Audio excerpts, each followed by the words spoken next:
Et salut les pilotes, c'est Phoenix. On se retrouve aujourd'hui pour la 10e manche du championnat Roleplay One sur le circuit d'Hongrie. On attaque les 3 derniers Grands Prix. Malheureusement pour moi, il y a eu beaucoup de problèmes techniques cette semaine, donc ce qui m'oblige à proposer cette vidéo très tard. En Q1, comme vous pouvez le voir, on a fait le meilleur temps suite à un début de qualification sous la pluie. En Q2, on va se qualifier en médium, donc on va partir au début de la course en médium. Je suis vraiment désolé pour tous les problèmes techniques, donc que ça soit l'image, j'ai un problème de son également. Sur le logiciel de montage, je ne peux pas couper l'enregistrement vocal, donc je vais devoir enregistrer ma voix d'une seule traite, donc il risque d'avoir des erreurs et des problèmes de prononciation, donc je m'en excuse d'avance. Et on est parti désormais pour le tour de Q3, donc sur ce circuit de Hongrie, pardon, première erreur de langage. On va essayer d'y faire attention. Donc circuit très compliqué, très technique, que j'apprécie énormément au volant. Malheureusement, je suis très lent dessus. Je sais pas pourquoi, j'adore ce Grand Prix, mais j'arrive pas à prendre du rythme. Un circuit où la qualification est importante puisque les possibilités de dépassement sont très limitées au simple DRS. Attention également aux erreurs de vibreurs où il ne va pas falloir partir à la faute ni trop monter sur les vireurs pour ne pas partir en tête à queue. Pour le moment, on fait un plutôt bon premier secteur avec malgré tout quelques erreurs, quelques glisses. C'est vrai que, comme je vous ai dit, le circuit n'est pas forcément à mon avantage. De plus, c'est ma première course avec mon nouveau pédalier, donc je suis pas forcément très habitué.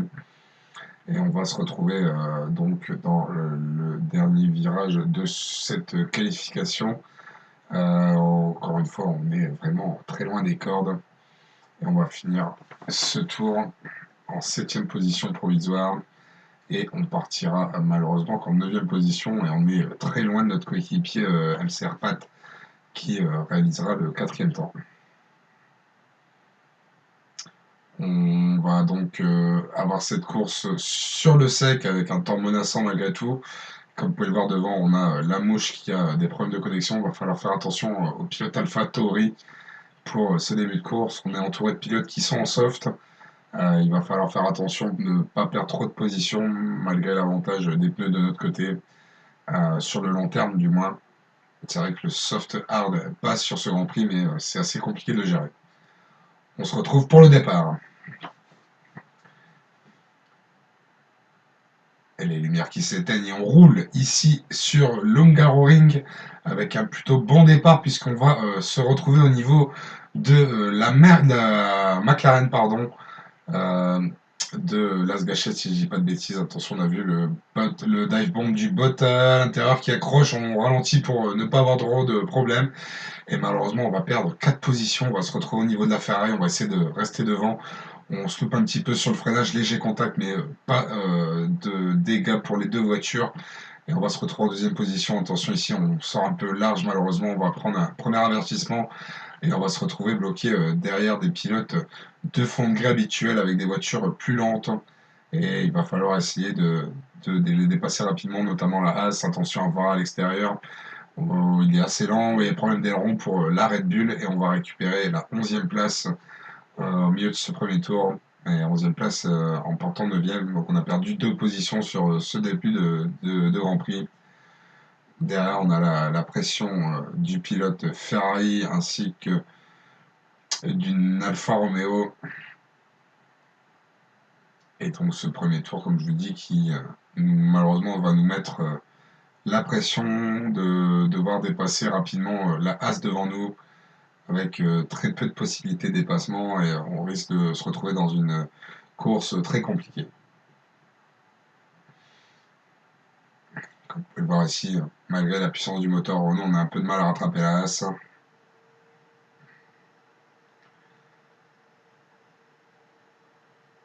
Et on avance un peu dans la course et on se retrouve au 5e tour, toujours bloqué par la As. Devant, on a l'AlphaTauri et de McLaren qui sont en train de s'échapper de notre côté. On est en train de penser à un undercut pour se débarrasser du pilote As. On va essayer de tout donner sur ce tour-là pour ne pas perdre trop de temps. On arrive à mieux ressortir que le pilote As. On se retrouve dans le diffuseur, on va tenter l'intérieur et la puissance du moteur Renault. Attention là, As qui décide de retarder son freinage. On est un peu perturbé. On se retrouve ici à l'extérieur et on va récupérer la 10e position. Et on va essayer d'aller chercher désormais Ice et Gachette devant nous.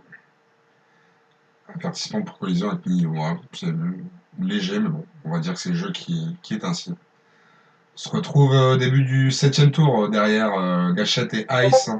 Attention à ne pas perdre l'arrière de la voiture ici. Et Ice qui est un peu dans la même situation que nous tout à l'heure avec le pilote As, c'est-à-dire qu'il est plus rapide que lui, sauf que malheureusement les possibilités de dépassement sont très restreintes. Et de plus, le moteur Honda qui a quelques difficultés par rapport au moteur Renault. Ice vraiment est en train de ralentir énormément, surtout que Gachette est en pneu soft et donc en fin de relais. Attention, Ice qui se loupe un peu ici. On a essayé d'en profiter, malheureusement, le virage est beaucoup trop compliqué pour pouvoir profiter de cette petite erreur. Et désormais, on se retrouve bloqué derrière cette McLaren qui nous fait perdre énormément de temps. Il y a un écart considérable qui s'est construit avec les pilotes de devant. Attention, Virtual Safety Car. Virtual Safety Car et dans les oreillettes ça chauffe. Pat qui est devant, qui est 3e position, qui va décider de rentrer pour tenter l'undercut.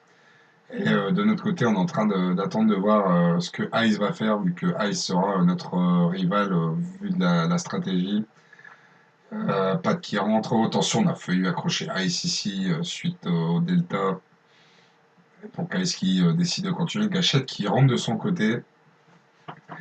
Et nous, on va tenter donc l'undercut sur le pilote Alpha Tauri et sur les pilotes de devant qui ne sont pas arrêtés.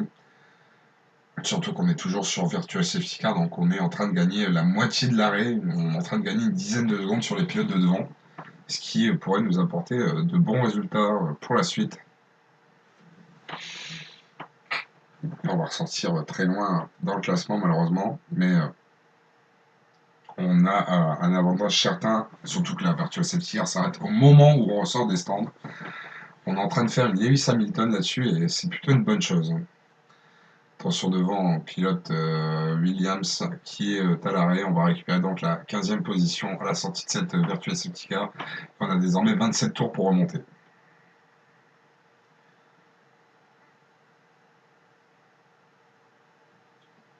On se retrouve à la fin du tour 8 avec quelques pilotes qui sont au stand, notamment Jet, le pilote Racing Point et la Williams de Nilo qui ressort également. Donc la Virtual Safety Car qui nous a servi sur ce tour. Et on récupère donc 2 positions. Et surtout, le gros avantage sur Jet, c'est qu'on a pris une dizaine de secondes d'avance. C'est plutôt une bonne chose pour la suite de la course. On se retrouve au milieu de ce 9e tour et Gachette qui est en train de revenir sur Thibaut, le pilote As. Et encore une fois, on se retrouve dans une position où le pilote As va nous ralentir fortement. Et nouvelle Virtual Safety Car. Nouvelle Virtual Safety Car. Et celle-là, par contre, elle va nous faire mal niveau stratégie, puisque les pilotes qui ne se sont pas arrêtés vont peut-être en profiter pour rentrer. Notamment Thibaut, mais Thibaut qui est en fin de peloton habituellement, qui va rentrer, Oli qui abandonne, non, qui quitte. Y aurait-il des problèmes de connexion sur Codemaster, Bugmaster, pardon. Et donc début du 10e tour, on est en 11e position et on n'est pas loin des points désormais.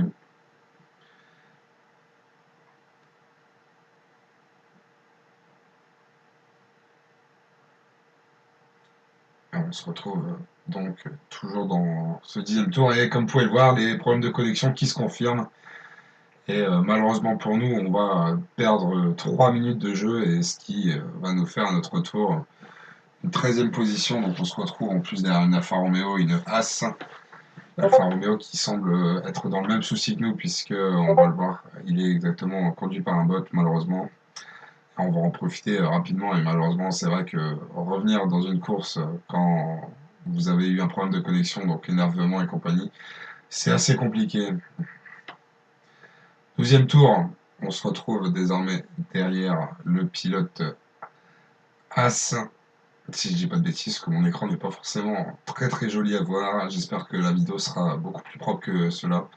Et par énervement, comme je vous dis, on est en train de surpiloter depuis quelques virages. Attention, ici on est un peu large, le tête à queue, et on tape le mur malheureusement. L'aileron cassé, là on a perdu tout bénéfice de la Virtual Safety Car. Je sais qu'on avait perdu énormément de temps suite au problème de connexion. Sur Yanis, on a failli avoir un accrochage avec lui et malheureusement on va devoir rentrer au stand. Et malheureusement pour moi, ça va être la fin de la course parce que ouais, on est déjà 14e, on est déjà très très loin. On va se retrouver avec quasiment un tour de retard sur les leaders. Et malheureusement pour moi, on va finir la course très loin malgré une petite remontée sur les pilotes de derrière. Mais ça sera qu'une 14e position très désagréable à plus d'un tour des leaders, alors qu'on avait la possibilité de faire un top 5, je pense, top 5, peut-être mieux vu la Virtual Safety Car, mais malheureusement, vous en avez l'habitude désormais, cette saison est un peu maudite avec beaucoup de problèmes techniques, des problèmes de pédalier, des problèmes de connexion. On va vraiment avoir énormément de difficultés cette saison et il est temps que ça se termine pour commencer la saison 3 désormais. Et malheureusement, on finit. Au niveau du classement, on est toujours en 9e position à 6 unités du pilote Ferrari qui sera donc l'objectif de cette fin de saison. Varra qui est également à 6 unités. On va essayer donc de les rattraper le plus vite possible. Et au niveau des constructeurs, on est toujours dans le no man's land de la 4e position. Je pense que la saison va se terminer comme ça. Ça va être compliqué d'aller chercher Racing Point derrière McLaren qui semble assez loin. Même attention aux 2 dernières courses avec déjà la confirmation d'un énorme pilote qui vient de signer chez McLaren pour la fin de saison, du moins pour le Grand Prix du Pays-Bas qui se déroulera dimanche. Donc il va falloir faire attention quand même au retour de McLaren. Sur ce, on va s'arrêter là. Courte vidéo, vidéo en retard, vidéo de mauvaise qualité malheureusement, vidéo avec peu de joie, mais on va essayer de faire mieux pour la semaine prochaine, pour le Grand Prix du Pays-Bas. Je vous souhaite à tous un bon dimanche, une bonne semaine et à très bientôt.